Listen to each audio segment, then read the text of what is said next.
Good morning, everyone, or afternoon or evening.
Hello, everybody. Welcome.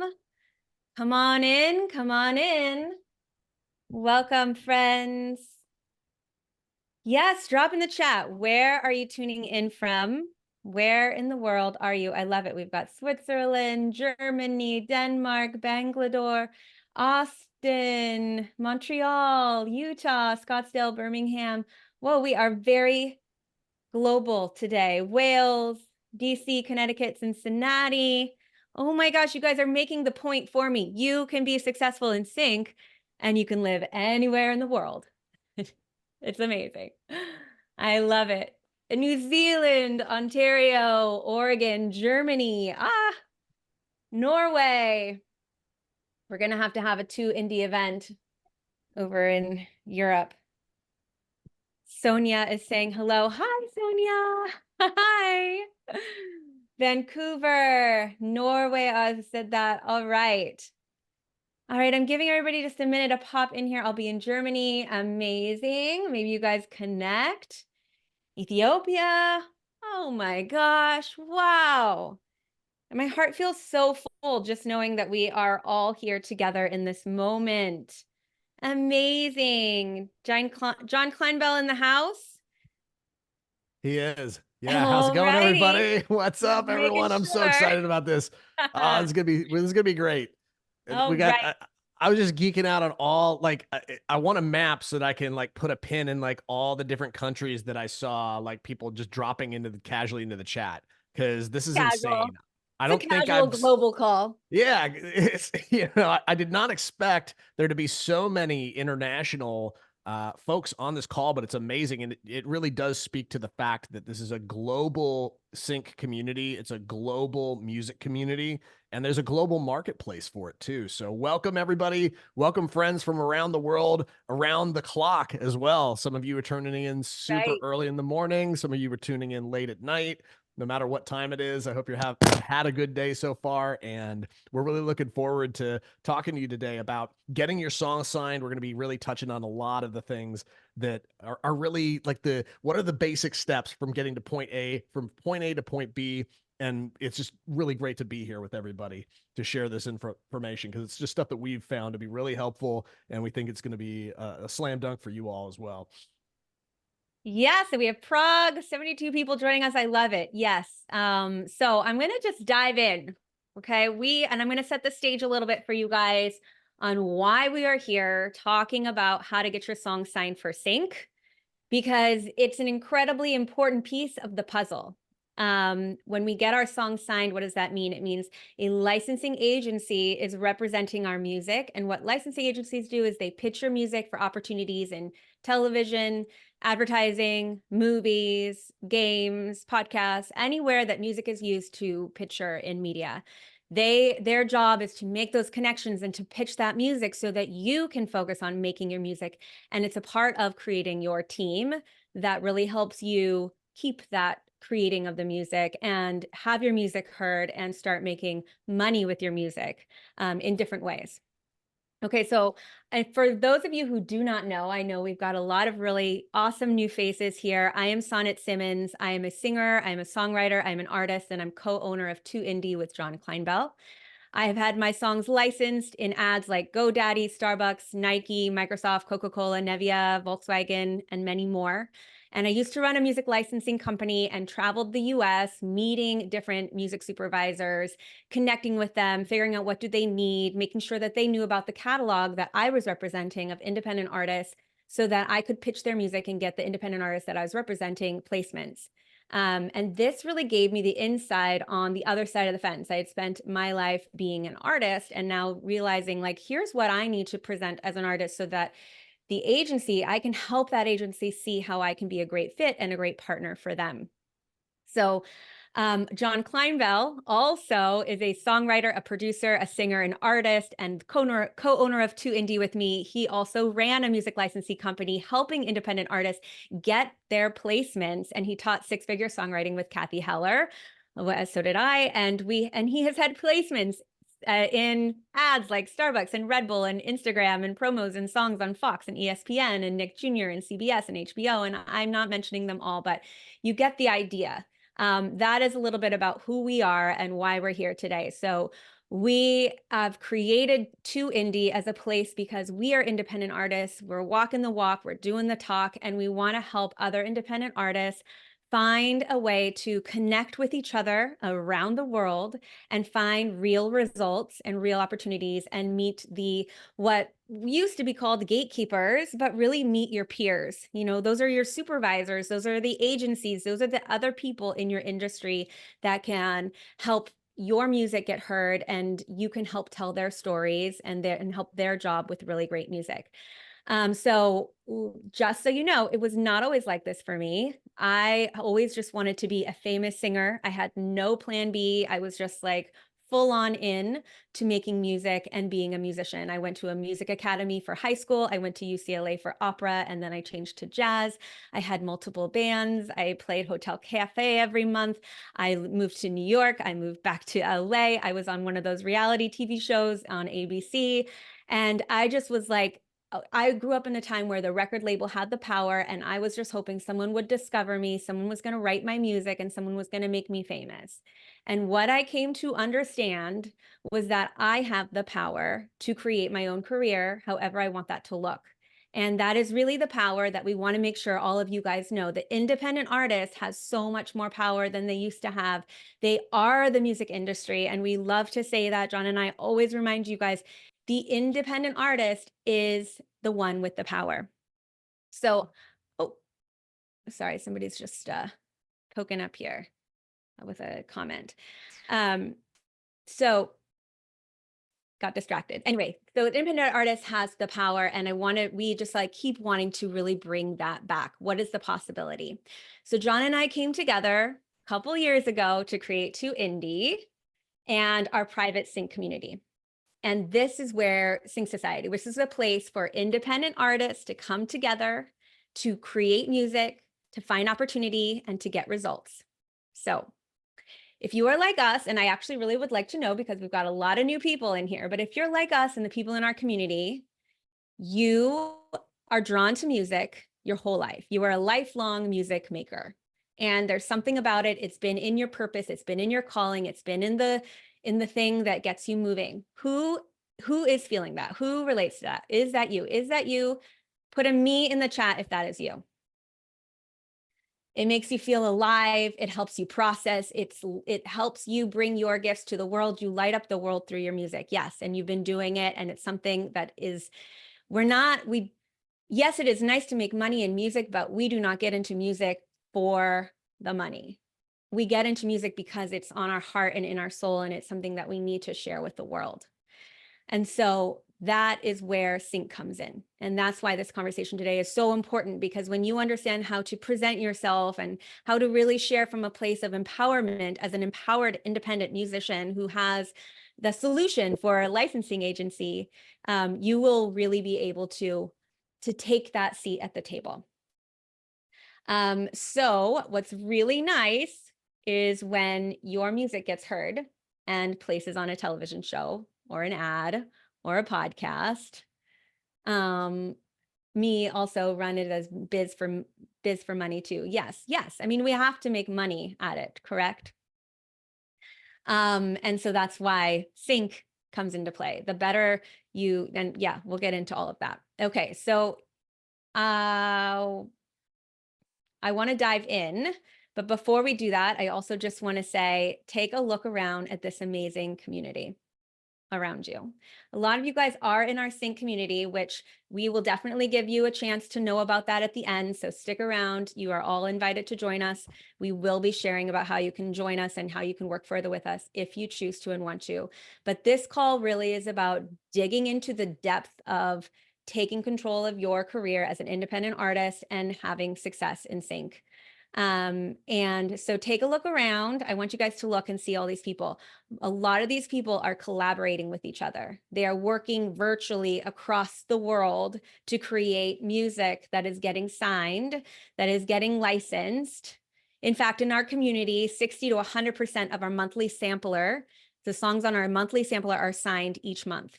And so these are all independent artists. These are all artists creating together. And so it costs less money when you work together. It's a lot more fun when you work together, and you get songs done faster. So we're going to talk about that too.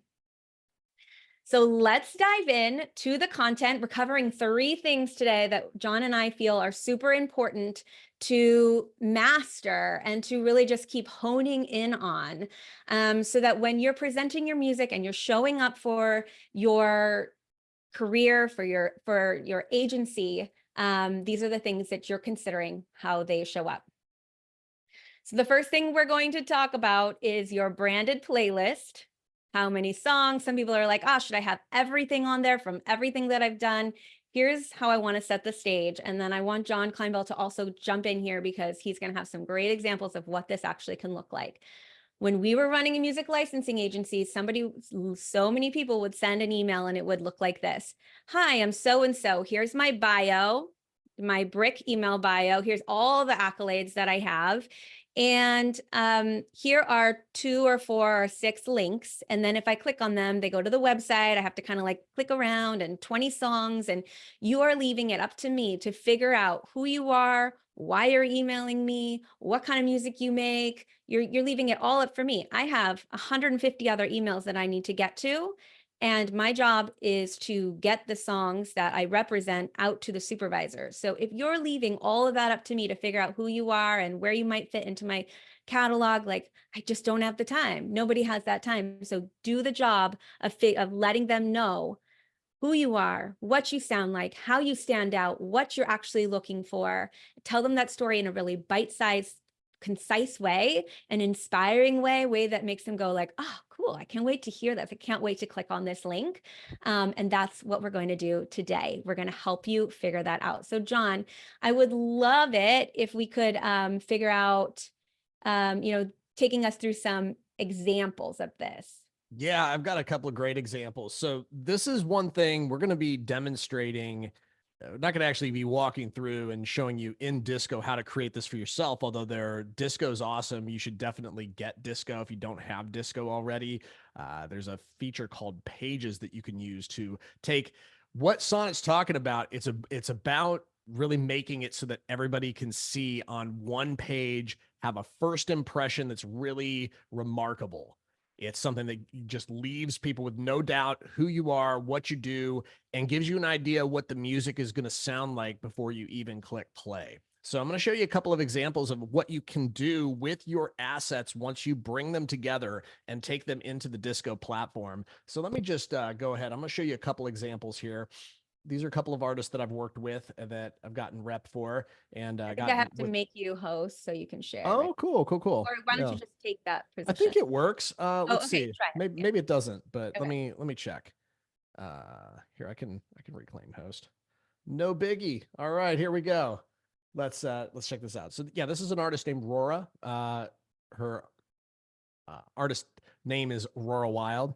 And yeah, this is what you can do with Disco Pages, is creating a brand. You're literally, and there's really not a lot of crazy stuff going on here. I will say that one thing that was really cool and added a lot to the production value with this was just taking a really great photo of hers and then going on Fiverr and hiring somebody for like $10 to take her signature and turn it into a vector graphic. And then you can put that on top of the image, and it just makes it so much better because you get like this kind of personalized approach to with the handwritten. It gives it a whole like slickly branded kind of feel to it. So then here's the thing. Once you start scrolling down the page, it does this really nice thing where it starts to fade the photo out. And then you can start to see, oh, get to know her a little bit, get to know her story, have a couple of pieces of content right up at the top, kind of like your elevator pitch that really intrigues people, gives people a reason to not only click the music, but also gives them a feel for like, oh, what might this music sound like? Even including a couple of quotes, and then they can go open it up and read that full bio, that huge bio that Sonnet was talking about earlier, that you're not going to want to copy into the email because it's just going to look like a brick of copy and they're not going to have the time to really consider it all in.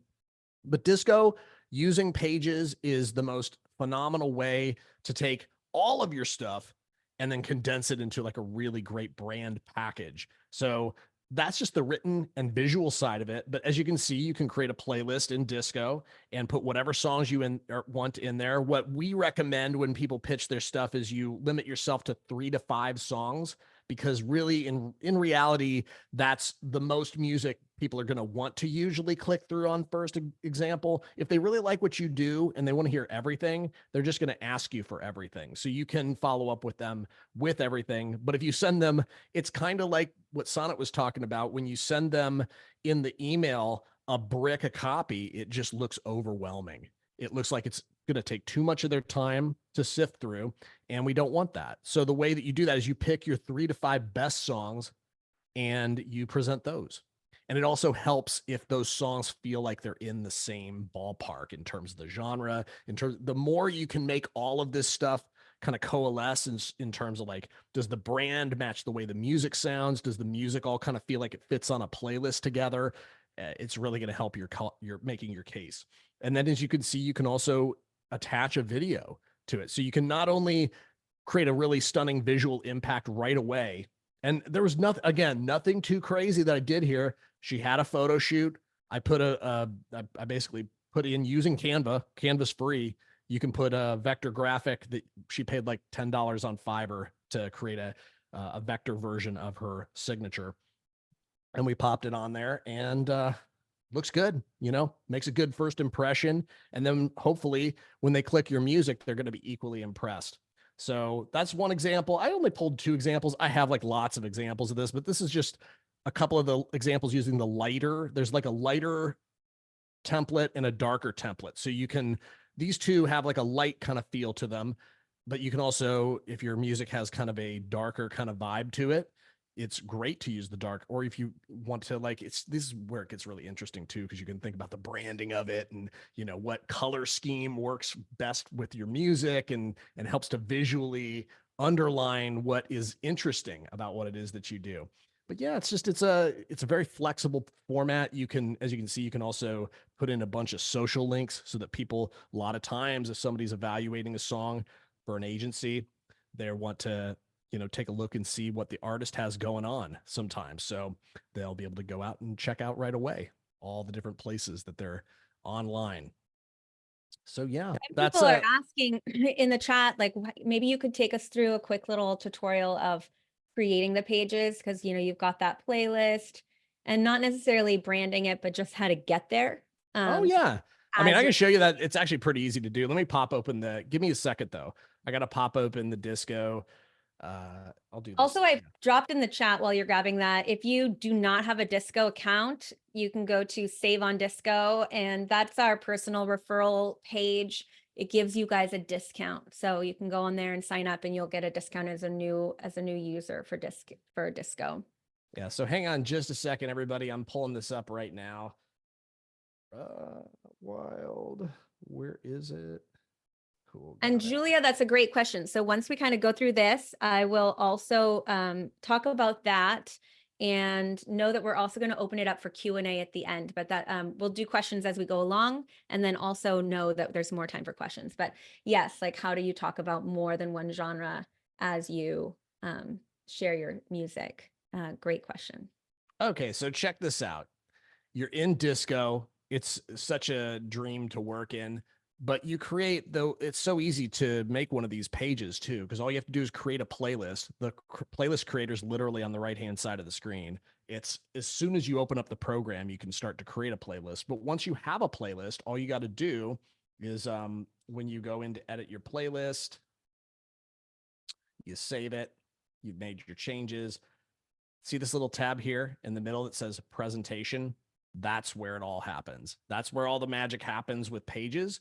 So you go from a default playlist for the design to an artist page or an album page. And depending on what you want to do, a lot of people use the artist page feature, and then you choose your artist. You can set up artist profiles in Disco as well. So you can set that up. You can pick the dark theme or the light theme. You can pick your image. It gives you image recommendations. It's plug and play. It's really easy to do. All you got to do is make sure that you know where to look for it. So it's not too hard. It's just whenever you save a playlist, there's a tab here that says presentation, and that's where you go. So hopefully that's helpful to everybody. And I don't believe that it's extra. It comes with the artist, Yep.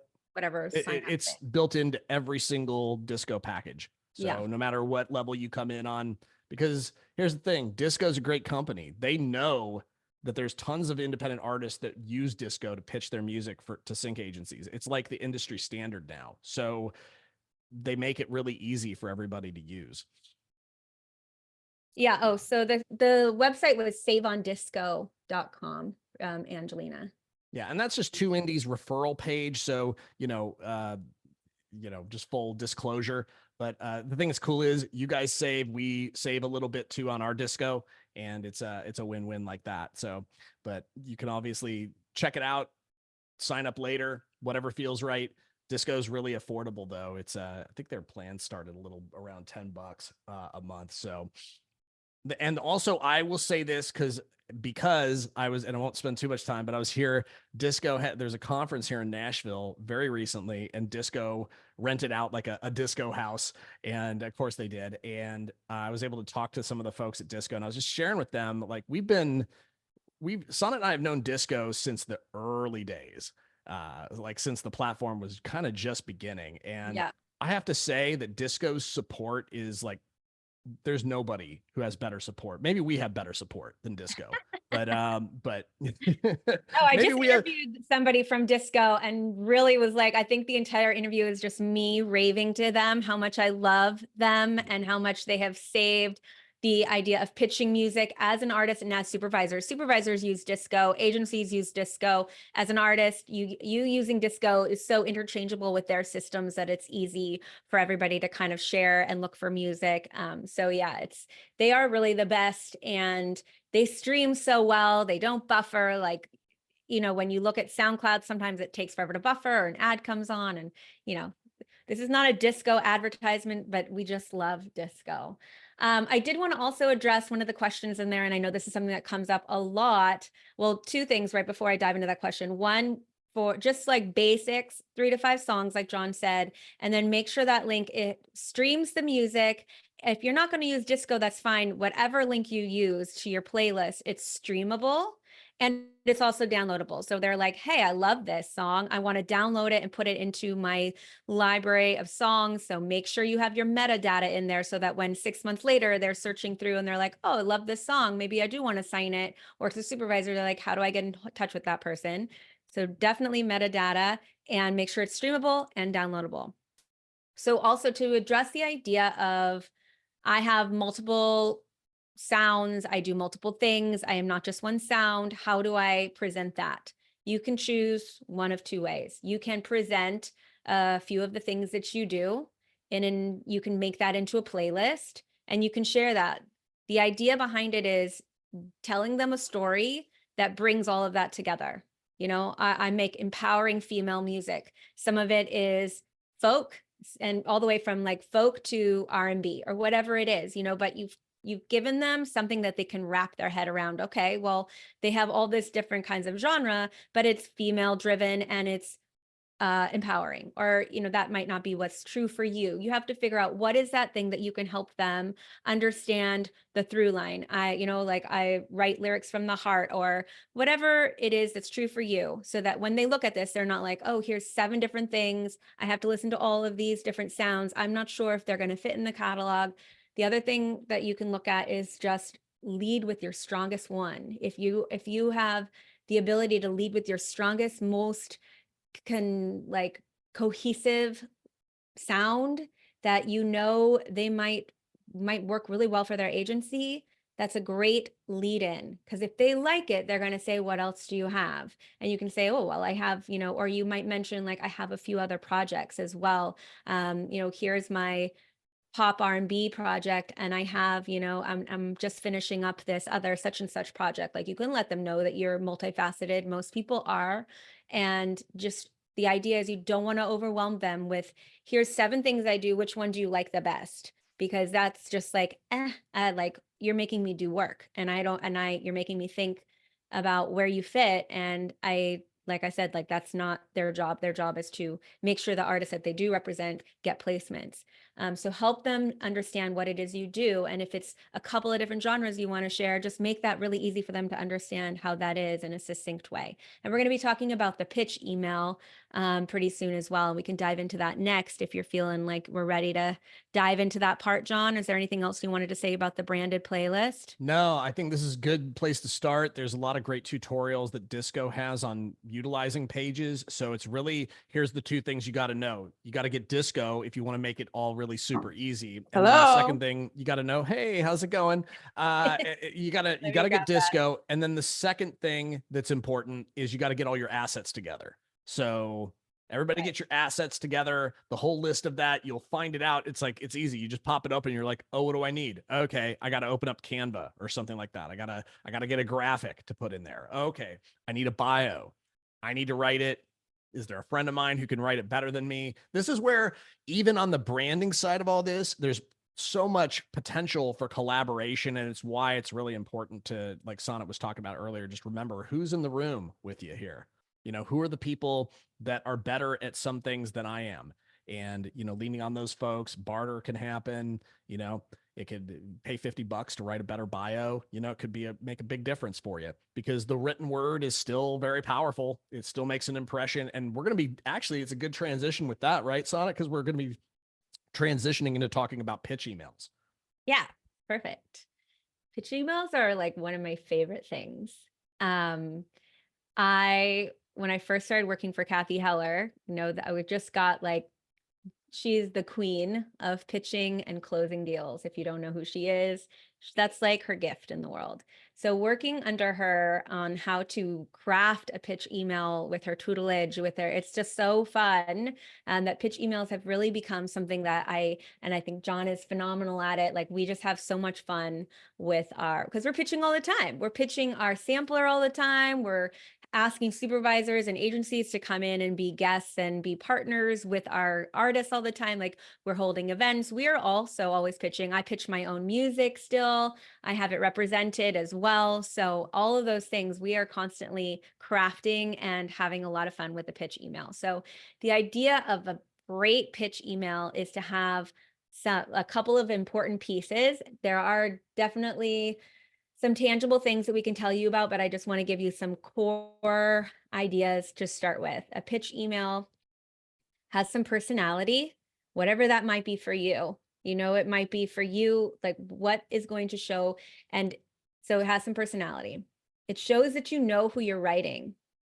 So this is not a copy and paste. You may copy and paste the second half and make sure that it's not in blue and it's not a new font when you copy and paste it in there. But your first part of it is knowing who you're writing. You've done some research. Maybe you saw them at one of our events. Maybe they were our guests last month. Maybe you read something. Like, I just pitched something recently to a friend or to a supervisor, and I was like, what have they been working on? Like, so I went and I looked, I listened to an interview on YouTube so that I knew I had a little more up-to-date context for what she was working on. You can listen to that on YouTube. You can find ways of getting some of their personality. Who are they? What are some of the things that they're working on? Look at their website so that when you are writing them, it comes from a real honest place of, I'm not just, hoping you do something for me. When somebody writes you, you're like, this is a human thing. This is not just for the music industry. This is a human thing. When somebody's like, here I am, here's everything I do, what can you do for me? You're like, I don't know. Like, I'm really busy. I don't know what I can do for you. Like, what can you do for me? So when you come to the table and you say, hey, oh my gosh, your speech the other day really lit me up. I've been thinking about what you said. Thank you so much for sharing that and being so vulnerable. I also make music and such. That person's ears are tuned in. They're sold, they see you, they want to hear what you have to say. You've seen them. So this is a human experience you want to have in email, and you want to come through as a human person. So have that, do not copy and paste that part of it. Do not dial it in. If you only get a few emails sent because it takes longer to do it, just send a few emails. Those emails will have a lot more impact. So those are two important pieces: having your personality come through and have done your research, that you know who you're writing to and you're using a first name, whenever possible, and that you are really addressing something with heart.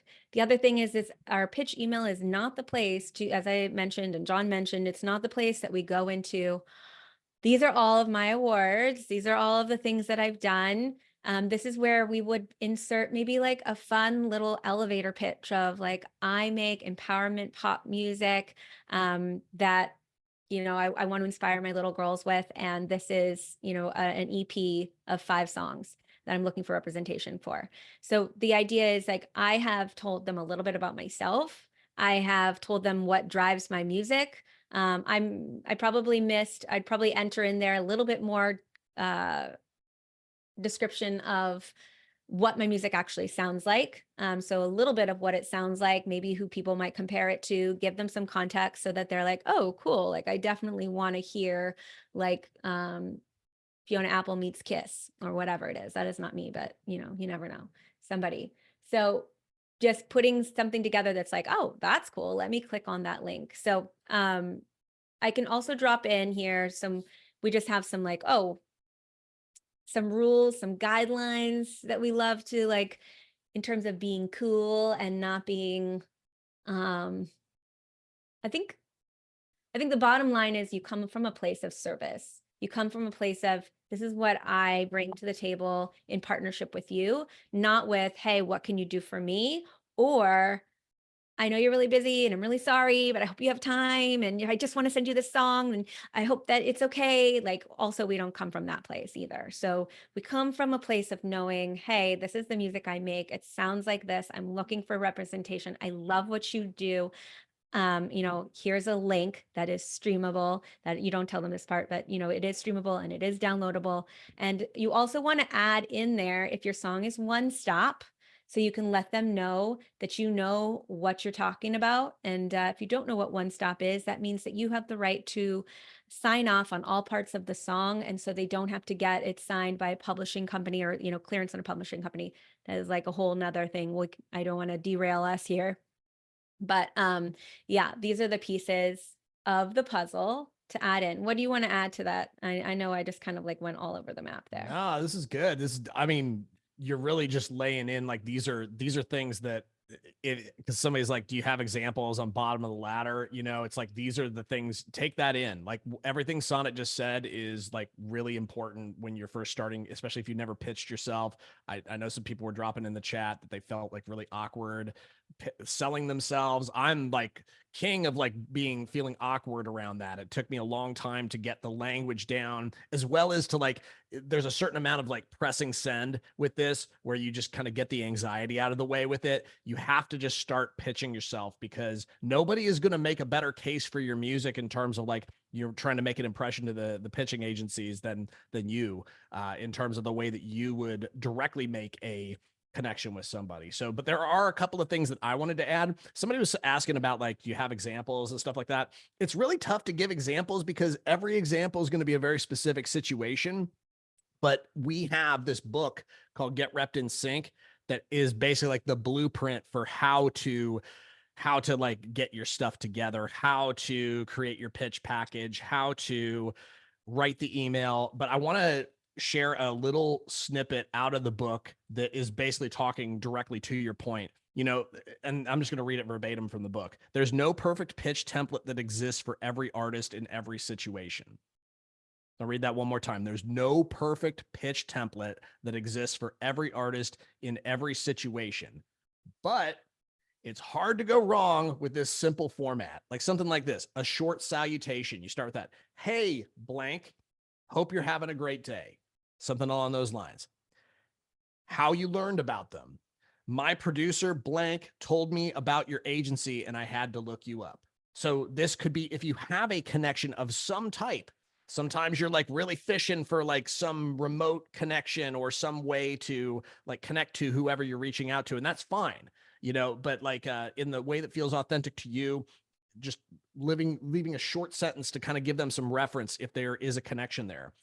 Then you put in your elevator pitch, like a 10 or 15 word version, something you basically have like 10 or 15 seconds in the elevator. You have maybe like 20 or 30 words to say it. Like, what would you say about your music? What does it sound like? Who are you? Where are you from? That kind of thing. A very condensed, it's like a super, super condensed bio that like takes them, 20 seconds to read at the most. And then stating your desire for rep. I'm looking for sync rep for my music. Very simple statement, and then inviting them to check out your EPK. Drop that streamable link in. Thank you for your time. No rush on reply, whatever version of that you'd like to put in. It's always nice to put a little thing in there that acknowledges how busy they are.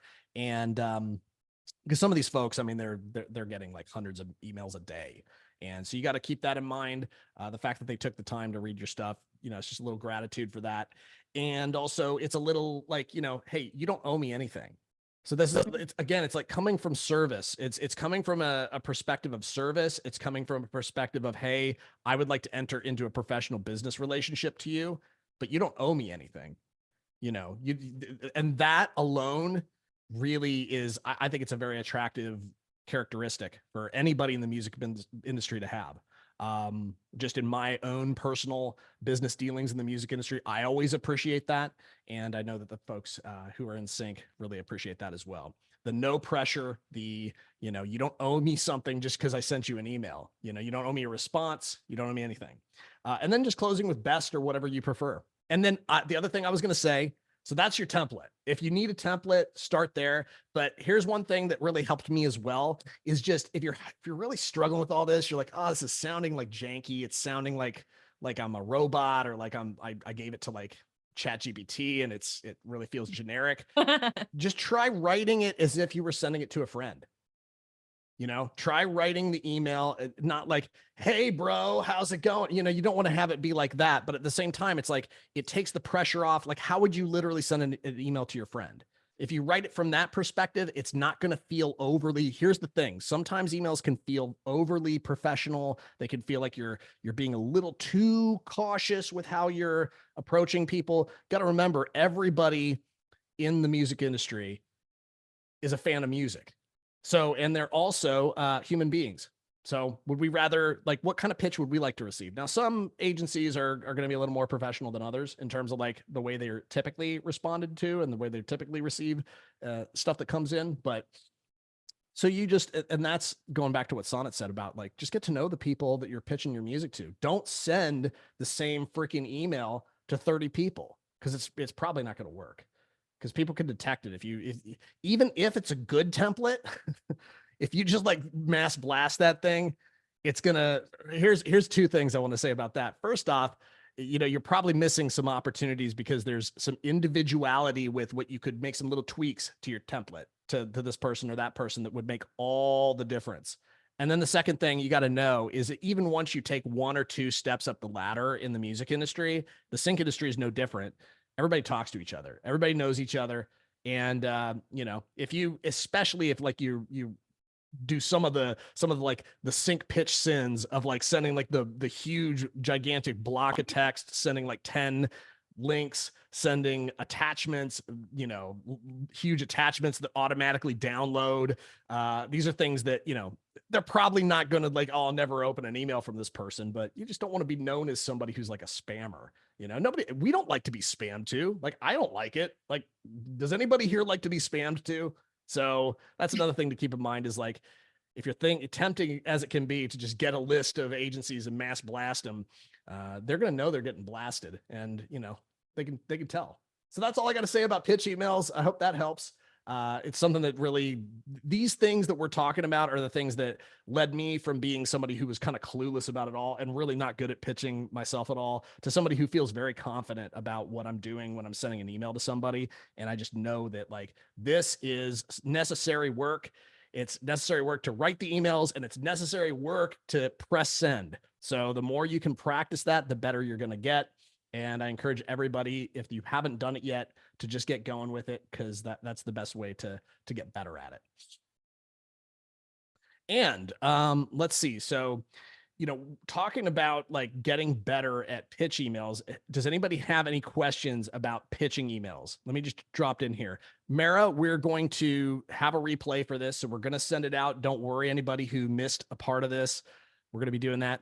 Is Disco Pages similar to a press kit in its purpose? Yes, it is, actually. I'm just going through and answering a few of the questions that I'm seeing here. Yeah, Disco Pages is very similar to an EPK, and it's amazing. So definitely, if you didn't catch the portion of our talk here earlier where we dove into Pages and talking about that, then definitely do it, because it's good stuff. Yeah, and I just wanted to talk about one more thing that you touched on there, on the idea of selling yourself and reframing that. Yeah, nobody wants to sell themselves. It's such an awkward thing, but you're not selling yourself. You are sharing how you are a partner, what you bring to the table. They need awesome music to pitch. They make their living pitching awesome music. Supervisors make their living placing awesome music. They need music makers. They need these creators that are making that music. You can be a songwriter, you can be a top liner, you can be a producer, you can be a lyricist. All of those creators come to the table to create this music. And so when you can shift that space, even when it starts to bubble up and be like, ooh, it feels like I'm selling, you are not selling. You are making yourself seen as a partner that they need. And so the amazing partner comes prepared. You're just preparing to show them, here's what I bring to the table. Is this something that like is needed where you're at? It looks like we would be a great partner together. In your mind, that's what you're thinking when you're presenting what you're doing. So you can take that pressure off of, hey, I need to sell myself here. Because like John said, the idea of writing to your friends. When I would send these pitch emails from the agency, I always started with the people that I knew first, because that's where you start taking out, you realize, oh, like, I don't need this just in here. I don't need to apologize for that. I could definitely, like, I wouldn't put all those extra words. You really start condensing down to like, what would I really say to somebody that I know on the other side of that email? And that's really felt. And your center, your core, your power is felt through that. So you don't want to be assuming, and you also don't want to be apologetic for taking up space, and you also don't want to come from a place of assuming that they owe you anything, because they don't, and they're really busy. And so both of those things are super true. Something happened to my Wi-Fi, but it looks like it's still recording and everything's fine. Did anything happen to you guys? You dropped out you dropped out for like 10 seconds, but you Okay. know, I didn't really notice anything aside Okay. from that you just dropped out of the call for. Thought that you were just gone, but it's fine. Oh, you know, I didn't even make a. Yeah, it's just. No, I'm I not know. saying Like, nobody we noticed that you weren't said there, that but nothing like. happened, but I just want to make sure that, you know, if it happens again, that there's not like something. Okay. Every agency is a little different. Okay.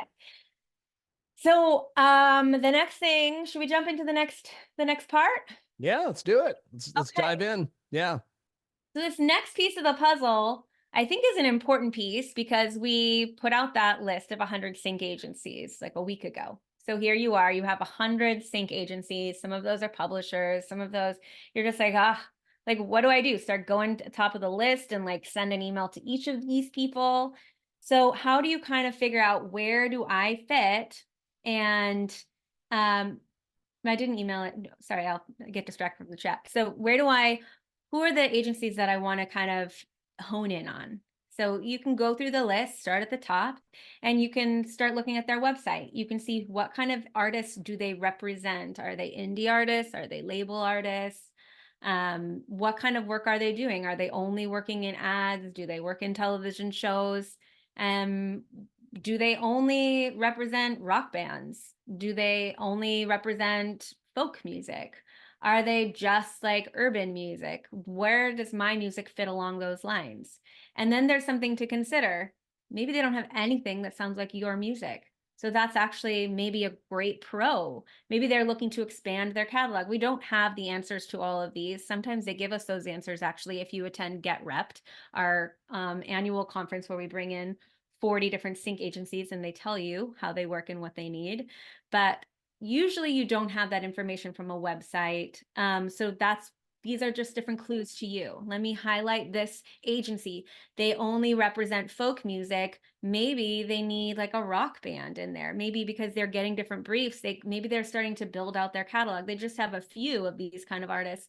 And so that might be a great way. Or they only represent folk music. I'm folk music, like that's their niche. Maybe that would be a great place. So both of those things are true. And those are great like lines for you to kind of narrow in on and highlight and go through the websites and be like, yeah, this looks like a great fit for me. Also, I want to mention, like, a bigger agency isn't necessarily better, especially for an independent artist. You don't want to get lost in the shuffle. So at the end of the day, when you've pitched and somebody gets back to you, and maybe you have a few people that are getting back to you, and you want to sign with somebody who's like, yeah, I can hop on a Zoom call with you. I really like your music. I'm happy to like go and have a little back and forth with you. They are super busy. They're not going to sit on the call for like an hour, but that they're willing to show you, they're available on some aspect to you. They don't just ghost you, because those are important pieces of the puzzle as well. You want somebody who's going to advocate for you. And the small boutique companies to the large companies, they have, larger companies have more people on their team to do that. So you want to make sure that you feel like you're being supported, and that you have an advocate who believes in your music over there. So sometimes it's like, oh, so like this big agency loves my music and this smaller agency, but like, which one is the most excited, is gonna go to bat for you? Because at the end of the day, that's what really makes the difference, I would say. What do you think, John? Well, I just somebody was like, hey, I paid $200 to have somebody like kind of have a meeting with me. And this is one thing, like, you don't have to do that.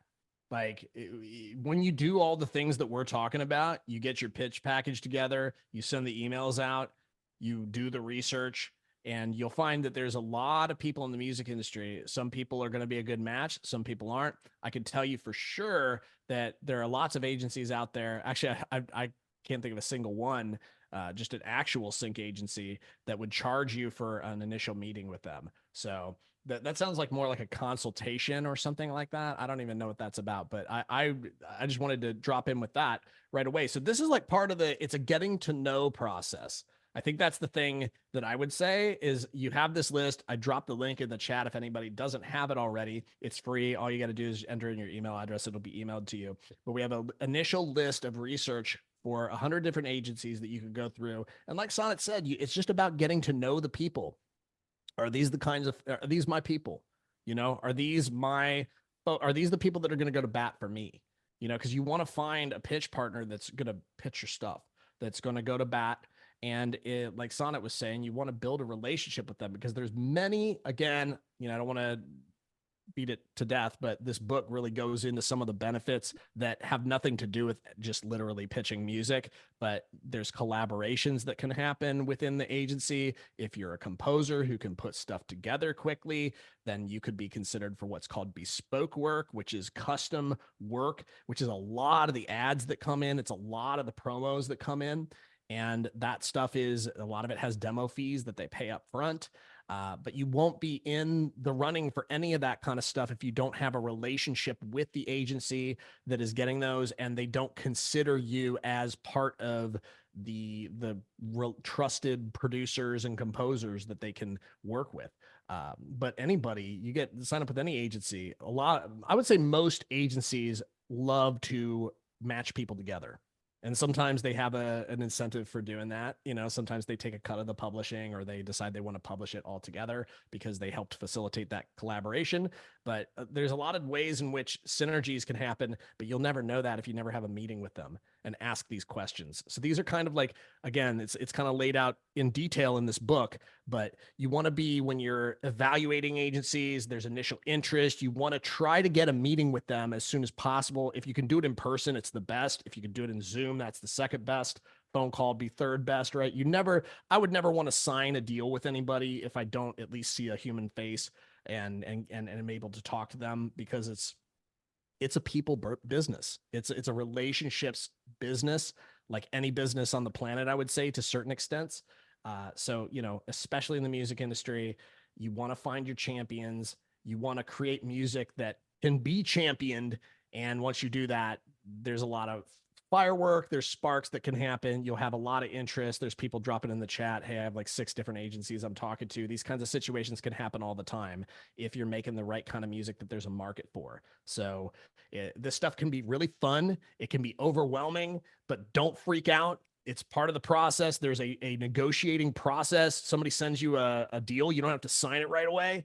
How amazing is that? You don't have to sign it right away. You can consider your options. You can think about, oh, okay. And then diplomatically, in a way that feels like appropriate to you, you take the next steps with the people that feel like, oh, this is something that has some promise to it. So I think with this, it's not about mass blasting. It's not about you just got to find one agency that believes in you. And if you can do that, find a good pitch partner. They start working with you, incorporating you into different opportunities, maybe even include you on their briefs list. Some of the agencies send out briefs. Some don't. It's finding the right match for you, and everybody's going to have a different match. That's one of the last little thing I wanted to say is there's no best sync agency. There's no best sync agency. I can tell you from personal experience, I had like the best experience ever with a certain agency. And one of my best friends at the time had like a terrible experience with that agency. So, it's all going to be kind of personalized to your experience with that agency. It's just another reminder that there's no perfect pitch email. There's no perfect agency for everybody. Everybody's got to go into this. What am I bringing to the table? How can I help them to do their job, which they have a job they love to do, and they are looking for people that can help them make their job easier. And that's where we come in. We come in with the music that's really a desired sound, whether it's something that's super niche that they need. Like Sonnet was saying, sometimes on different agencies, they're going to have very specific needs because they don't have any rock music. They don't have any folk music. Maybe they're like a heavy agency and they don't have any kind of light, soft kind of stuff. And they want to have a couple of artists because they started getting a bunch of pitches for that kind of stuff. It happens all the time. So you just got to find your match. It's fun. If you think of it like that, it can be fun. Don't be overwhelmed by it. It's a step-by-step process. And there's a lot of folks in this very call who have walked through that process as I just described and are finding success with getting their stuff placed and getting their stuff signed. So Yeah.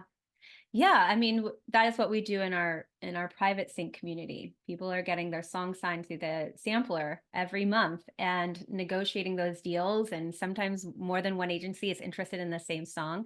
And I've seen the question come up, like, is it better to sign with a bunch of them, or is it non-exclusive or exclusive? And as John said, just find that first one. So you just need one to start. And then you can say, okay, maybe I'm going to sign them these 5 songs, or maybe they want my back catalog and like the new songs I'm working on, I'm gonna figure out how to get them to a different agency. So exclusive means that they are the only ones who can pitch your music. In my deals, I always make sure that I also am allowed to pitch my music as well, so the agency and myself can, I don't want to be able to send it off to a friend or something. Non-exclusive means that they can pitch it, and so another agency can also pitch it. And here, that's also nice. It's nice to know that, like, oh, a couple people are pitching it, but you don't want too many, and you don't want the supervisors to start seeing like, oh, this like one artist has their songs everywhere. I don't really know, what's going on with this artist. So I'm just kind of going to stay clear because I'm not sure what can be cleared and who to give the commission to. And just can get murky. So you don't want to sign your stuff to a bunch of agencies. You want to find great agencies, start with one, like John said. That's it. Just start with one, and pretty soon you'll find another one if you want another one, or maybe they're going to represent all your stuff. You're going to figure these pieces out. If you're co-writing with other people, some of those people have deals. So those songs that you're writing can be represented by other people, which was another point I wanted to make, is when you look at these agencies and you're going to see some of them are going to have a submission link, like you submit your music through this link. A lot of them are going to say, or not a lot, but a lot of them maybe just don't mention that piece. And some will say, we don't accept non-solicited material.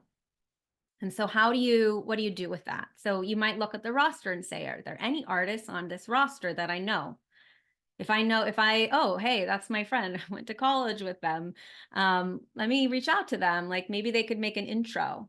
Or is there somebody that I write with that also is writing, that also has a deal with them? Like, maybe we could write a song together and that song could be represented by that agency. So there's different ways around. Maybe on LinkedIn, you're connected through, a manager that can send a referral email. The point is that those agencies don't just take anything that doesn't come with some sort of vetted, they don't want to just listen to anything because they're super overwhelmed, and they want to know that it comes from some trusted source of somebody that they know, that they can be like, oh, this artist on our roster knows this artist. Cool. Like, we'll take a listen.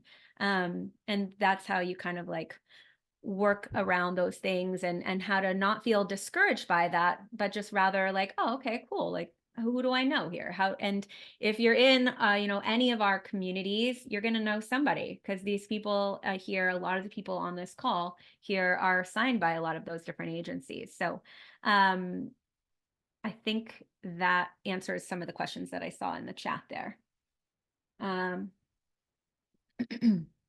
Let's see. I think maybe we'll take 2 more questions and then we'll open it up for Q&A at the end here. So let's see. I want to get my band repped, but there are 2 songwriters, and usually only one of us has the main writing credit. Where did it go? Oh, easy enough. But do we need 2 profiles on Disco for each songwriter? No, you don't. You just need one disco. You guys can all share that. You don't have to have multiple discos. Disco is where your music is. So if you can make multiple pages, like what John was showing you, that's all on one disco. He has a couple of different artists that he's worked with, and they all have a different page, and you can have multiple of those. You all can have different music on there, and so yeah, it doesn't matter if you're different writers, even if you have different music, and even if you're all writing on the same one. It's And also what's great- totally, there was one that dropped in. Is it okay to reach out to multiple agencies at once? Absolutely. You probably don't want to reach out to 10 of them if you have really good music, though, because they're probably all going to say, hey, I want to sign it. And then you're just going to have to send a disappointing email to a bunch of folks, or it's just a quality problem to have. But usually we suggest, if you're going to pitch your music, it's better to like really focus on who do you really want to pitch your stuff, and start there. Like, prioritize your list from the agencies that you're most excited about to the ones you're least excited about, and then kind of work from the top. Maybe give the one that you're most excited about the opportunity to first consider the songs, and then you can enter into negotiations with them, figure out, like, is the deal good for you? A lot of folks will not, because of competitive reasons, they don't want to just share their deal and make it public. They don't put it on their website, right? So you're right. going to need to make an impression upon them that causes them to want to share that with you. And then once they share that with you, then you can evaluate it, figure out what the deal is, and all that stuff. So that's like part of their competitive advantage is like, they keep some cards close to the chest. You can do that as well, in terms of just like, but you always want to be upfront. I would say, like, that's not a good attitude to have when you're entering into negotiations with things. You want to try to just be as upfront as possible, especially if you have a lot of people involved. Having your songs be one stop is not the only music that can be synced.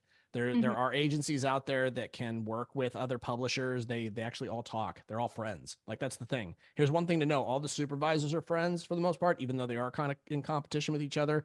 All the agencies talk with each other, because a lot of times this agency represents this half of the song, and then this agency represents the other half of the song. So it's all the more reason that if you're just sending your stuff out to a bunch of different people and you're disappointing a bunch of them, who knows, maybe the people in these two agencies are buds and they end up talking. It's probably not going to blacklist you or anything like that, but it's just, you want to try to make the process, like, own the process. I think this is what I'm trying to get at, is like, be in control of the process.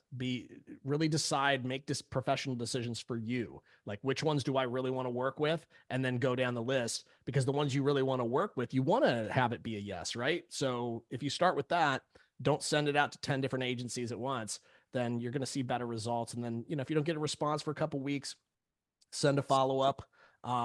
It's okay to just literally resend the same email that you initially sent them, because they might not have even seen the first email that you sent.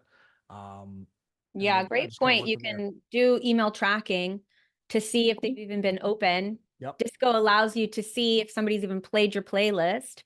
So that kind Absolutely. of gives you that sense of like, oh, they didn't even open it. It's not that they're not listening. They didn't even open that email. They didn't even listen to it yet. So like John said, you can resend it. Like, their inbox is just flooded. And when you read the book, you'll see, like, what are all the hats the agencies are wearing? If you attend Get Repped, you'll hear all the things that they're doing and why they're not writing you back right away. And so, how can you take that into consideration as you solve the issue of connecting with them and getting seen?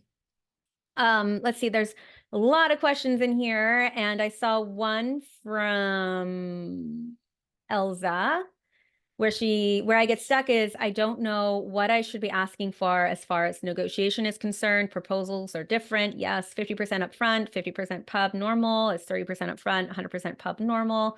And is it okay to say I want to work with them, but prefer not 100%, 10% mechanical royalties? I mean, every deal is different, and I think it's always great to have a lawyer talk to you and be like, yeah, this is kind of normal. I would negotiate this, like, just giving you some sort of confidence to say this is normal. And, 50 to 30% upfront is normal. And that's what people ask. Asking for some back end in publishing, it does happen. It is normal. If maybe the upfront would be less and more publishing on the back end, that happens. You know, you're thinking you want them to feel inspired to pitch your music. You want them to have that vested interest. So 0% of 0 is 0. You have to like who they are and what they're going, and if they're really excited about the music, and have it looked at by a lawyer who can say, yeah, that's just crazy, or like, yeah, that seems pretty typical to me, you know, because the percentages are gonna all be a little different, but it kind of all adds up in the end. You know, they are making their living as well. And Sonnet makes a really good point in terms of all that, in terms of especially like what makes a good deal, what constitutes a bad deal. It's going to be a lot of times going to be your experience with them once you decide to start working with them. So, and it's really hard to find, there's no Yelp for sync agencies. You can't just like pull up the TripAdvisor and maybe that's our next endeavor. It could be, yeah. Who knows? Who knows? But there's no way to like look that information up reliably. So, you know, I suppose you could reach out to artists that are on their roster, but again, it's awkward because like some of these people become friends with the owners, and they're like, "Why is this person like reaching out to me? I don't even know who they are. Like, why are they reaching out to me asking a bunch of questions? Shouldn't they be asking you?" So, ask as many questions. Here's another thing: it's like ask as many questions as you want. You know, and like Sonnet was saying, you can always refer to an entertainment attorney, but at the end of the day, the main point I was trying to make is that it's better to enter into a deal where somebody believes in your music, is going to pitch it, and not be so fixated on like, oh, the difference between 30 and 40%, the difference between, you know, 50 and 60%. If they get you placements, you're going to get paid. And if you get 100% of your master syncs or 100% of all the money that comes in, and they're just doing it out of the goodwill of their heart, if they get 0 placements, you're not going to get a dime. So, you know, it's just stuff to think about when it's part of the fun. You're going to learn a lot along the way. You're going to build relationships. Some of them are going to work out. Some of them are going to not work out. And that's why Sonnet was saying earlier, it's like, it could be good to have like some of your songs pitched by one agency, some to be pitched by another, you know, unless there's an agency that you really love a lot that really pushes the artist angle with things and helps with like the distribution and helps you with playlisting and things like that. There's companies out there that'll do that kind of stuff. You know, it really just depends on the agency and the publisher that you're working with, the label, you know, sync label, sync publisher. These things can be a little interchangeable for some companies. So, Yeah. Okay, I see a lot of questions coming in, so I want to open it up for Q&A. But before I do that, I just want to set the stage here. Here is the deal.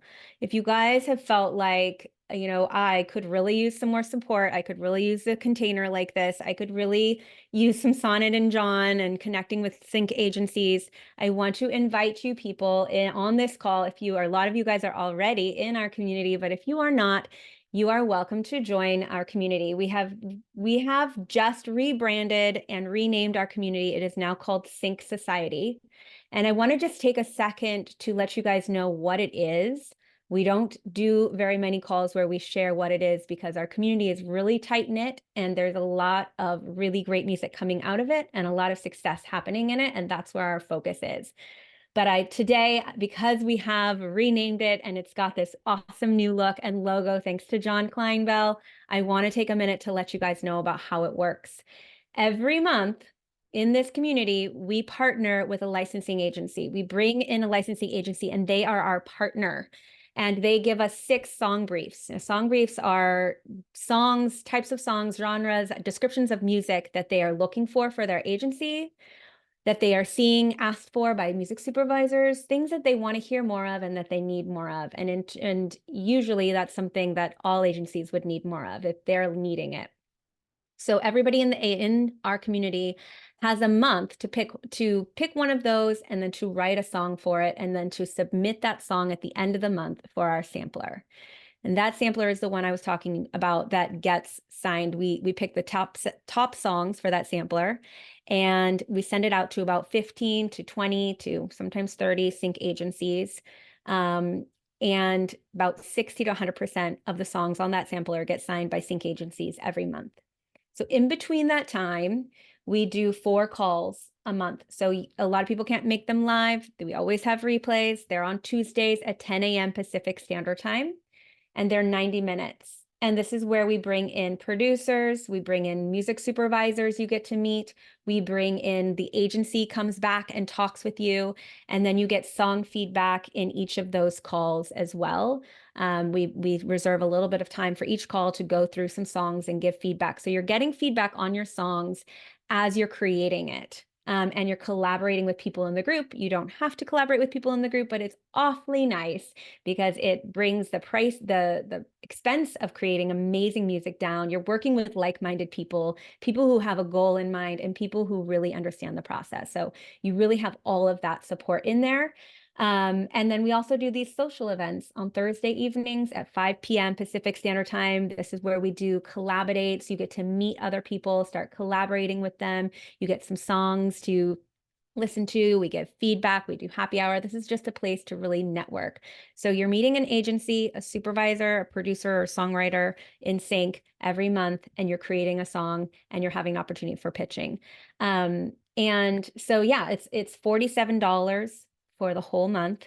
It's a 12-month commitment. You can pay for the whole year if you want a discount, a savings, or you can pop in for 1 month. If you want to do the 1 month pop in, it's $97 just to come and check it out and poke around and see if you want to be a part of it. So that is what we do over here and how we are getting, I mean, just in the last 2 weeks alone, I've had so many emails and DMs and messages from people in our group saying, hey, I just signed this song. Hey, I just signed my whole catalog. It would not be possible without you, Indy. Thank you so much. I just signed this. I just signed that. So we are helping you curate this, create all of these things, your pitch email, your package, making sure all of that is there. You have resources, you have coaching, you have support, you have collaboration. And most importantly, you have the friendly support of the music industry. And like I started this call, indies are the music industry. So this is your chance to take up space, to own that space, to come from a place of power and empowerment and really, get your ducks in a row and have a process each month. So each month you pitch again, and each month you have the opportunity to have your songs on that sampler. John has some slides we can go into, John, if you feel like that's a good time, or if there's questions. Yeah, we can answer questions about the Sync Society while I'm going through. I just have a couple quick things I wanted to show everybody, including we wanted to give a preview of like what we're going to be doing in June, which is really fun. We've got a meeting calendar I want to show everybody. So let me just dive into this real quick. Let me see if I can get the slides up. I don't do this very often, so but let me see if I can get this going. Where is the window with the presentation? Where are you? I have like, I don't know if anybody else has this issue sometimes, but you end up with like 30 windows and you're like, where is my presentation? But here it is. I found it. So I just want to get this to present, and then we're going to go to presenter. We're going to go to full screen, and then I'll bring it back into less than full screen. And I think it's ready now. Let's go ahead and share this here. Here we go.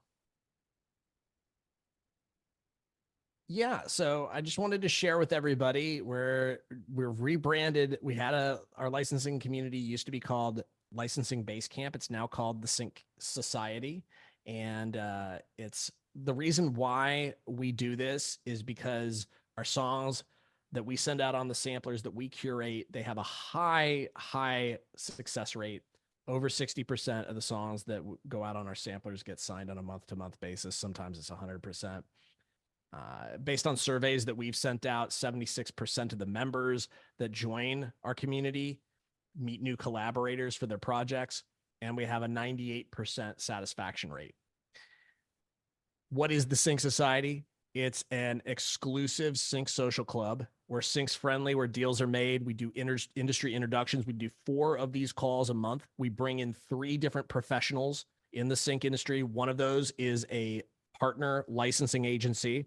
We will also bring in either a producer, songwriter, or artist who's successful in Sync, and then also a music supervisor, music coordinator, or ad agency creative every month. And then we also set the stage and get to know each other, get to know the people in the club who are succeeding. because this is really the secret sauce here. It's getting to know, yes, we want to introduce everybody to the industry, and that's really the best way to get to have success in the sync world, is starting to know the entire sync world, the entire fabric of it. So we touch all the different points, the people who make the music, the people who pitch the music, and then the people who use the music for the projects. So we touch all of those every month, and then we also get to know each other. So by getting to know people who are getting songs onto the sampler, getting their songs signed by sync agencies, it's just a really important part of this social club that we've created that we're very excited to start rolling out in June. This is our very first month of the Sync Society. So we're very excited about, we have social events. These are real opportunities tied to our sampler, tied to what the agencies that we're partnering with need as well. Just to go a little, I did talk about this with the industry introductions. They're on Tuesdays at 10 a.m. Pacific Standard Time. We do replays for everything. It's live via Zoom. If you have had fun here today with us, you'll get a big dose of us every month. Again, it's like the full list of different types of professionals we're going to be bringing in right there. Social events, happy hours, collaborate. It's like speed dating, but for sync professionals. Meet a bunch of new people that you could work on stuff with. Is basically what that is going to be. Song carousel, write songs on the spot. We split people up into rooms, start working on this brief that we've sent out this month. Listening party, peer feedback. Get feedback on your songs. We're all about feedback in the Sync Society as well. All of our industry introduction calls incorporate song feedback. We take a portion of the time, they're 90-minute calls. We take a portion of that time and devote it to listening to music from the members in the community and getting professional feedback from the experts that we're bringing in.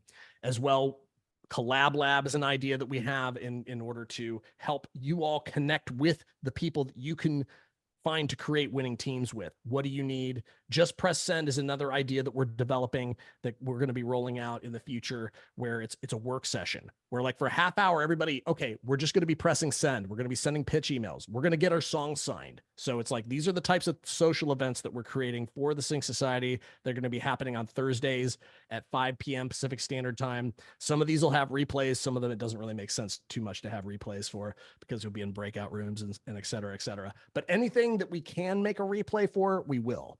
And I just wanted to just quickly say, this is kind of the mantra for the Sync Society, is write, pitch, place, and repeat. It's write songs to the exclusive briefs that we give every month. Pitch your music to the Sync Society sampler. Place your music, land agency representation for your music, and then repeat the process. So this is the process. It's like, if there's a 4-step thing that's really simple to understand, wrap your head around, this is it like at its most condensed version what the Sync Society offers to everybody. And that's it. That's all I got. I just wanted to, show you a little bit about like what the Sync Society looks like, as well as just to get a little bit more detail into what we're actually going to be doing in the Sync Society. Amazing. Yeah. And if you look in the chat, people want to collaborate. This is how it works. I'm going to drop the chat, the link, so you guys can take a little peek around. And I know, sometimes we want to consider it, think about it. No, our first call of the month is next Tuesday. Our agency partner of the month is Greater Goods. They are an award-winning licensing agency. And our supervisor of the month is going to be somebody from the ad space. So you guys are going to start with a running start with some really great industry people that you're going to be working with next month. And you'll have the two of us. And somebody said in the chat, like, hey, I have felt gate kept in the industry. And I don't feel that here. And I really want to thank you for that message, because that is really what John and I have set out to do. We are two independent artists who have connections, who are working this world, and we want to create that space for other independent artists to really feel what is possible for them, so that they can take the power of the indie artist, so that you can, none of it happens without you showing up. Nobody's going to press send on that email. Nobody's going to share your music. In order to be heard on TV, you have to show up. You have to be seen. You have to allow for that. And it's hard to do all by yourself. So we've created this community, so you have the momentum, you have that container, you have that coaching, you have that guidance. It's just kind of like plug in, show up, and you will start seeing results. Okay, my friends, I do want to hop into Q&A. And I do want you to think about this as you're kind of thinking about, do I want to be in Sync Society? Where do you want to be a year from now? Where do you want to be? And I'm just going to leave you with that. We make music because we are drawn to it, because there's something in us that needs to create it, because it needs to be shared with the world. And when we have our songs signed and we get placements, our music is heard. And that is an important piece. So where do you want to be in a year from now? All right, guys, drop your questions. Let's hop into that. There is no coupon code. That is like the lowest price that we have. I'm sure it will go up in the next couple of months. But that's it. All right, my friends, go ahead. What are the questions? I know there were a bunch up in the chat. If you don't mind just re-putting them in, or I can scroll up and grab some. Do you see some, John? I did not scroll up. Okay, I was let's kind see. of trying to. What if an agency has a song for a current brief that they 9 to 10 deal with exclusive deals, or 9 times out of 10 deal with exclusive deals, but they didn't work out, and says that they got the song and they will keep it in mind for the future? Should I still continue to pitch the record for opportunities, being there was no contract or paperwork? I mean, yes, definitely. Just, I would say, and talk to them about what that means. That feels like left up to too many gray areas and not sure what that means. And yeah, make sure you've just have a clear idea. Are they representing the song, and where's the paperwork, so that you know that that's official?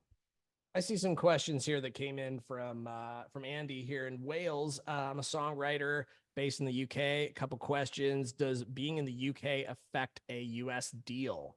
There are many artists that work internationally that sign with US agencies, and also vice versa, because here's the thing, a lot of those agencies over in the UK, they have access to opportunities that agencies in the US don't have. Especially true for Latin countries and for Japan and all that stuff, because all these countries they work slightly differently. So, and some of them work wildly differently. Actually, Japan's model for licensing is drastically different from what it is here in the US. So there's advantages to having your music repped by agencies that are overseas. You just got to make sure that you have your stuff registered with your PRO.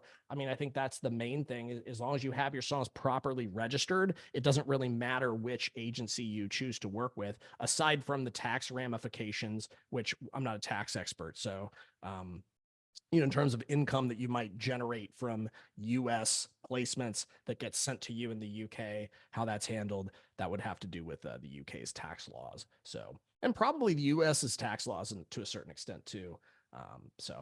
In terms of that, that's it. And then if I'm honest, the dream would be I write the songs, then someone else re-records it and releases it. I stay just a songwriter. I'm not selling myself as an artist, if you get me. Does the same method of disco apply?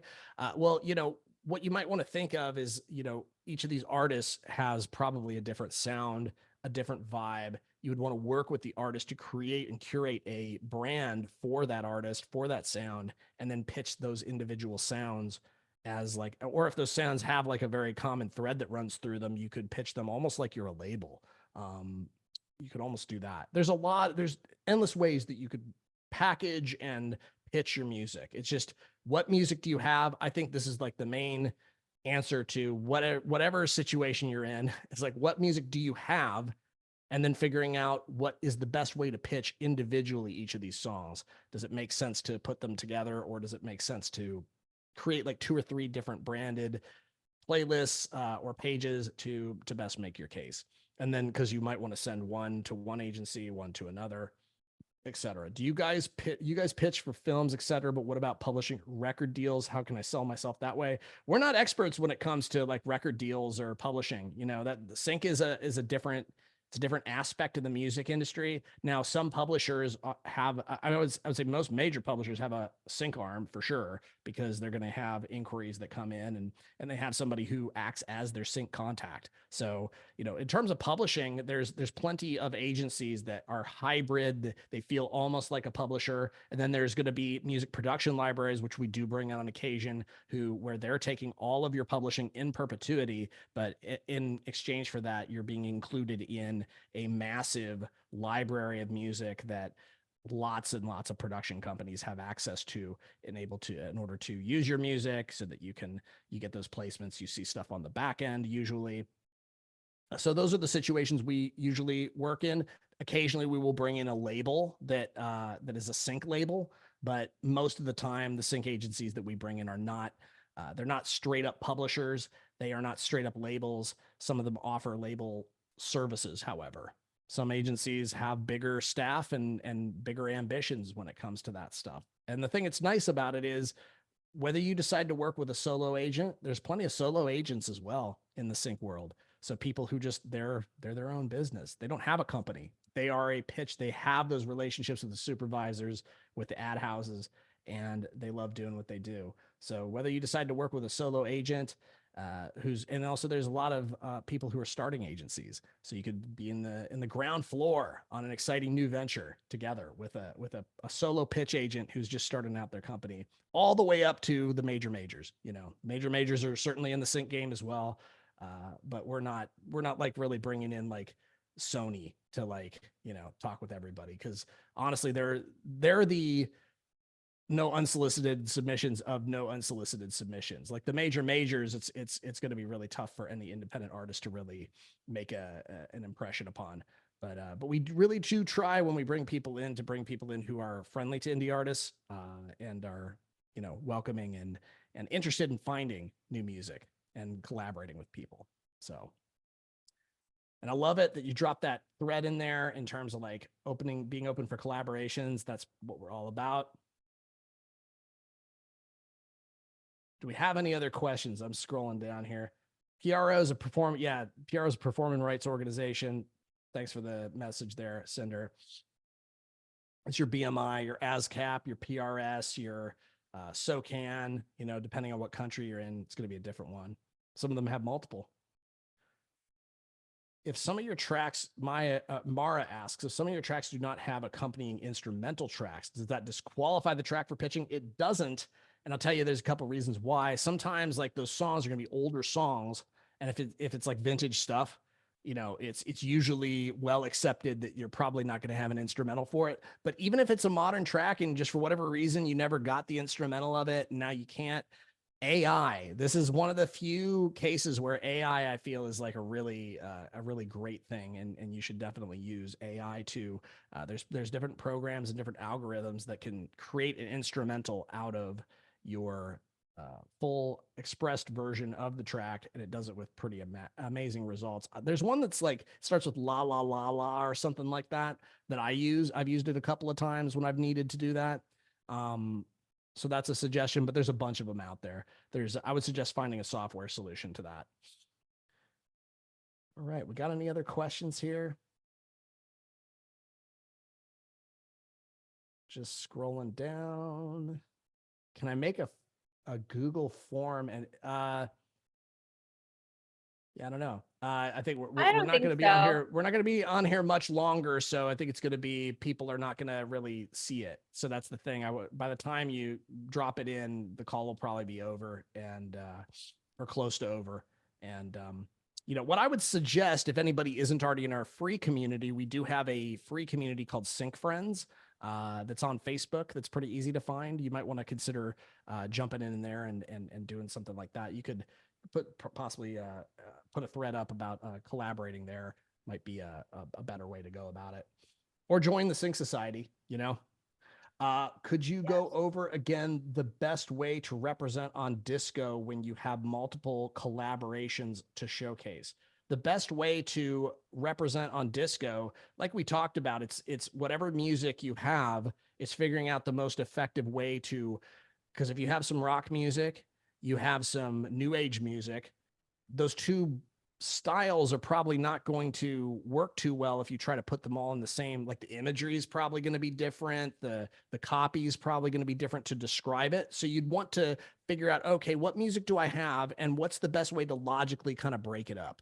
Because the thing that's great about disco pages is you can create as many as you need to. So it's just a matter of like, you got to fill in it's like plug and chug. You got to like open it up and like fill in the blanks, and then you're good to go. So I would say don't be intimidated by breaking it up into a few different places, because then you're going to be in control of how you can pitch your stuff. Because if you want to pitch both of them, you can just drop 2 links in instead of one. You can say, hey, there's rock. Hey, here's some new age stuff. And create a pitch email that's more about like everything you do versus like there's going to be some cases where you're just going to want to pitch the rock music. You're just going to want to pitch the new age, if that makes sense. All right, let's see. Andy asks, when I was younger and in bands, you'd get a manager and they would organize everything, the licensing, the publishing, etc. The artist would just record and play. Is this still a thing, or is the saturation of artists through the internet made this a thing of the past for new artists? I will say that most managers that I've interacted with, now granted, I haven't interacted with too many artist managers, but very few artist managers really fully understand sync. So that's one thing that I will say, just my limited experience with managers. A lot of them don't really understand all of the aspects of it. So it can be, I would say, this is something that independent artists can certainly, run with. And I think building a strategic relationship between, if you think of yourself and the manager as a team, you're like on a synergistic team with each other. You're like team super artist, right? And so team super artist needs a partner to pitch their music for sync stuff. So you think about it like that. It's like, oh, you and the manager aren't going to necessarily, unless one of you is like super gifted in graphic design, you're not going to, create your own posters, your own like tour posters or things like that. In the same way, you would find somebody who's like an expert at sync licensing. So that's what we're talking about, is finding a pitch partner, finding somebody who has those relationships already built. And a lot of times with everything that managers are trying to do, building relationships in the sync industry is very difficult. Building quality relationships in the sync industry. And that's why we feel like what we're doing with Sync Society is so important, because we're bringing them to you. We're bringing them to you. We're introducing them to you. We're helping you to understand them. And these folks are really, especially the agencies, are the ones who they have relationships to the people that are going to be sending them briefs that your music could be perfect for. So hopefully that helps a little bit with that. I mean, I'm sure there's managers who are rock stars at it too. You can't say it's like one thing for everybody, but I would say for the most part, managers that I've met are not typically uber knowledgeable and connected in sync. Do you suggest uploading fully mastered stems to Disco as opposed to just mastered full tracks and instrumental versions? So you can upload your stems. At some point, you're going to hit your limit, your track limit. So I think that's the main barrier. I don't personally, I have a library of like 500 songs, and I don't have my stems in Disco. I just have them in a hard drive. So I have a hard drive that gets backed up in 2 different places, and it's just my master library hard drive that has all my stems. So, and then if I need to send the stems, I'll just use like WeTransfer or whatever, use Google to send those over to them. So that would be my suggestion, because here's the other thing that's going to suck about the stems too, is that when you're searching for stuff, so you're going to have like your song title, it's just going to kind of clutter up your search results in Disco potentially with a bunch of stuff that you don't really want to even show up in the search results when you're quickly looking for something. Here's the thing to know too with sync is speed is key. If you get a brief that comes in, you got 20 minutes to know whether you have something or not. If you can't find it quickly, you're going to be really annoyed. You're going to be really annoyed, and you might even miss an opportunity, because you've got a bunch of tracks in there that are kind of irrelevant. That's my thoughts on that one. How do I access the Sync Society login if I'm a current Basecamp member? It's no different. You just log into the 2Indie website, and instead of the licensing Basecamp, which is what the Sync Society used to be called, you'll just see Sync Society in there. So you'll be good to go. All right. Any other questions? Is your copyright of your songs protected if I've uploaded them to TuneCore? So Andy, I don't know if TuneCore does register your copyrights. I doubt they do, because it's kind of an intense process. You have to fill it out with the federal government. At least here in the US, you have to fill out specific forms. You have to pay certain fees for that. And I don't believe that any of the easy upload DIY kind of websites that help you distribute your stuff really do that. But I'm sure there's some that probably do. I just don't know if you've opted into those services or even if they exist. So I can't really speak to that. I will say, and I said this earlier, that at least I dropped it in the chat, that copywriting all of your music can be a little prohibitive, especially if you're not really making any money with your music, and especially if you're, it's like, yeah, if you're on a budget, can you afford to spend $75 a song to register it if you don't have, especially if you're working with a bunch of different writing teams. You can create albums and send them in, but they all have to be the same writer and the same rights and all that stuff, so it kind of limits the way that you can do it, but at least in the US. So I know the process is different everywhere, probably. All right. Any other questions? Well, my friends, all right. I love these questions. I love how you guys are thinking about this, and that there is so much here, like from the depths of questions. So really great job and really great questions. And I hope this was super helpful, not just in the practical part of what can I do, steps to take, but also in the mindset of, like, you can do this. People are getting their songs signed. You probably are. If some of you have your song signed, you can get more songs signed. Like, you are the music industry, and you get to really walk around owning that space. And the more prepared you are, the more you take it seriously, in terms of showing up for that from that space, the more success you see. And we really want to make sure that you guys feel seen for that, and feel that you're supported, and that you have a community to come to, and that you are not alone on this journey. It maybe used to be this murky place where people always would say no, and now it gets to be a place that the independent artist has a lot more power and has a lot more ability to customize their journey as a music maker. And so our job is to make music in this world and to share that music. And one of those ways to share it is through sync. And that is our assignment as music makers. So think about where you want to be a year from now. If you're not in Sync Society, we really do invite you to join us. Our first call is on Tuesday. So think about it. If you have questions, send us an email. Just respond to any of the emails that we've sent you. Our email address is in there. You can send us a new one. Yeah, we're here to support you. And I love seeing all the new faces and so many familiar faces as well. Thanks for tuning in, everybody. Yeah. Appreciate it. Yeah. See you next time, everybody.